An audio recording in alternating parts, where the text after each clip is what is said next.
Okay guys, I'm going to try something a little bit different today for some of our review here, for exam review. I'm going to do a little whiteboard here, and we'll talk about this and kind of synthesize some things with your plates of tectonics, okay, or your basically your tectonic settings. Okay, so we're going to do a little diagram here to be able to figure this out. There's a reason why I don't do this very often, because I probably don't have the best handwriting in the world, so we're gonna try to do this and see how it works. But here we go. So we're gonna talk a little bit about our tectonic settings, but some things that we have to help to start us off with. If you remember right, there's two different types of plates, right? We have oceanic plates and continental plates.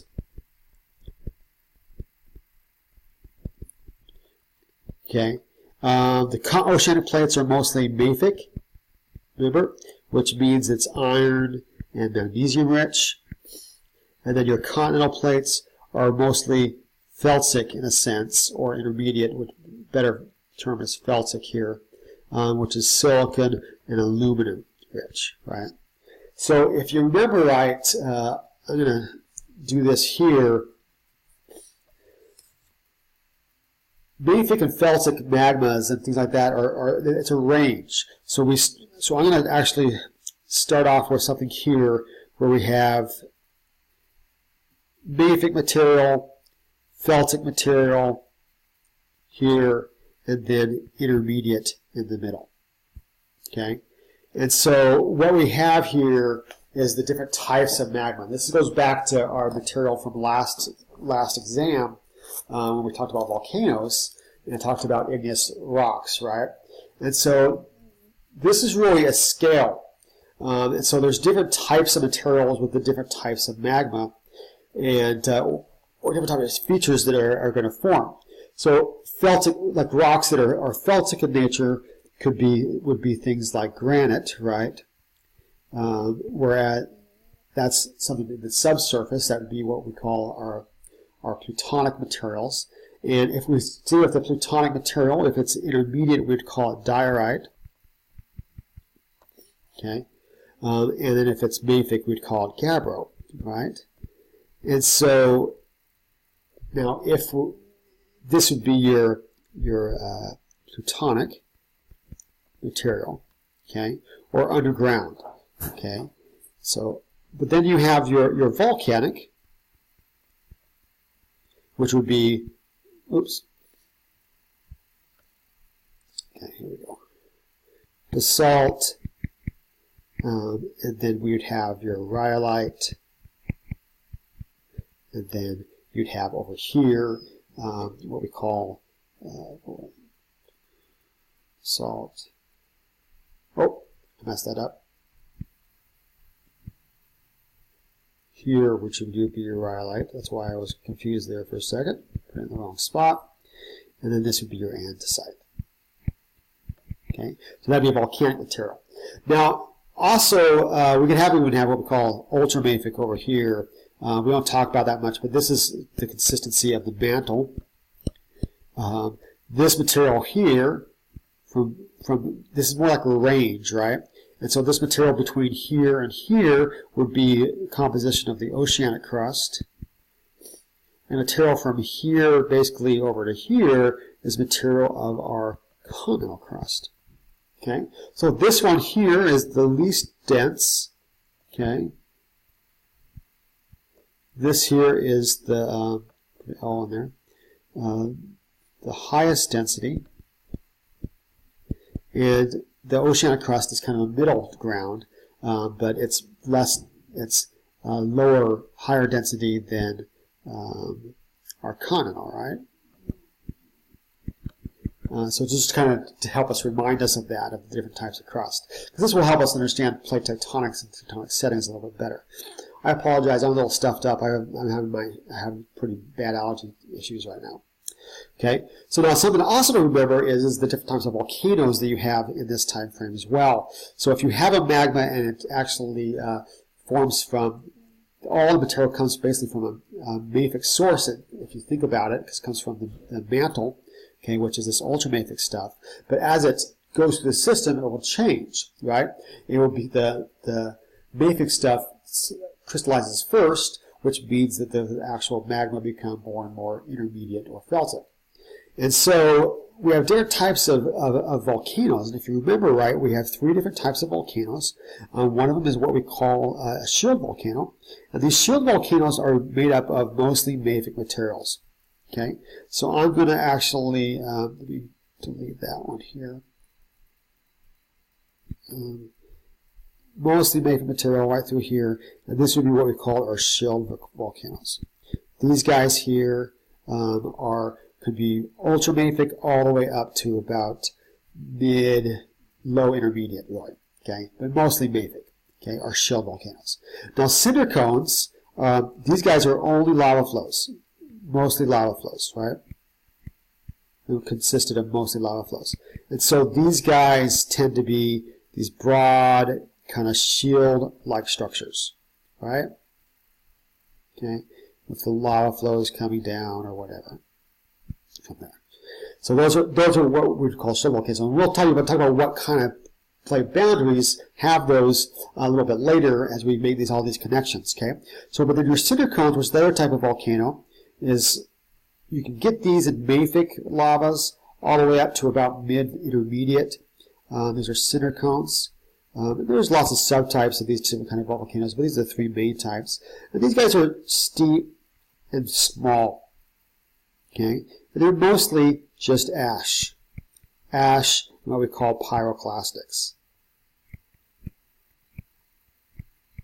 Okay, so that's all it is, just made out of ash and pyroclastics. Now the last type of volcano that we have can basically be forming from intermediate here all the way down through felsic. And these are what we call composite cones or stratovolcanoes, right?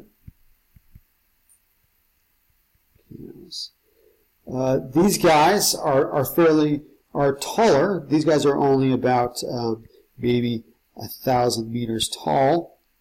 1,000, not 100. Okay, so about a kilometer tall maybe.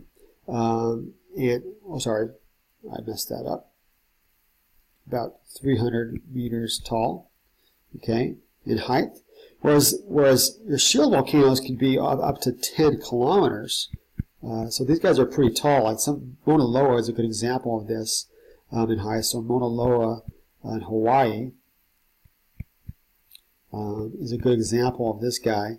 It's big. Mauna Loa is actually the largest mountain in the world. It's even taller than Mount Everest if you count it from the bottom of the sea floor to the top of it. Cinder cones, some good examples of those they're usually small and they don't. There's not some really good ones, but Sunset Crater near I'll show you a picture of that one. Is in Arizona is a good example of that. And then you can have composite stratocones. These are the guys that you probably know a lot about. They're a lot taller and look more like kind of like a waffle cone or something like that. Smoke coming out. So these are mostly ash and lava flows. And so remember, these are both of those combined. Okay, so those can form in any place where you have intermediate lavas and felsic lavas. So that's going to all be tied back in to our tectonic settings a little bit later. And these guys can be anywhere from 1 to 3 kilometers in height. So fairly large material things. This could be like Mount Fuji.